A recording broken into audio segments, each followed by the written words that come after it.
a me interessa che venga data la tranquillità, perché comunque una notizia di questo tipo, comunque magari chi fa uso del treno crea un po' di preoccupazione. Io voglio rassicurarli sia per quanto riguarda la sicurezza del viaggio che tutti quelli che prendono il treno affrontano giornalmente, ma anche dall'altra parte la tranquillità che i servizi verranno mantenuti. Nessun rischio per la sicurezza dei passeggeri dei nuovi treni Swing sulla tratta Conegliano-Belluno.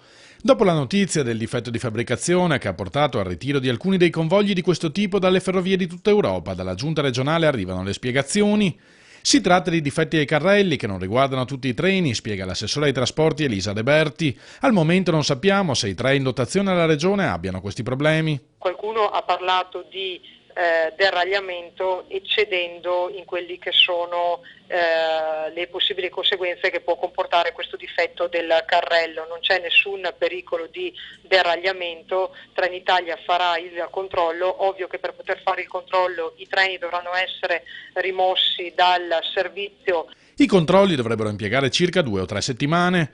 Cercheremo di controllare i convogli uno alla volta, spiega l'assessore, in modo da poter nel frattempo continuare a far circolare gli altri e incidere il meno possibile sulla qualità del servizio. Gli orari resteranno comunque gli stessi e nessuna corsa verrà saltata. Assolutamente Trenitalia mi ha garantito che non ci sono rischi di deragliamento, anche perché se il rischio fosse questo è ovvio, non siamo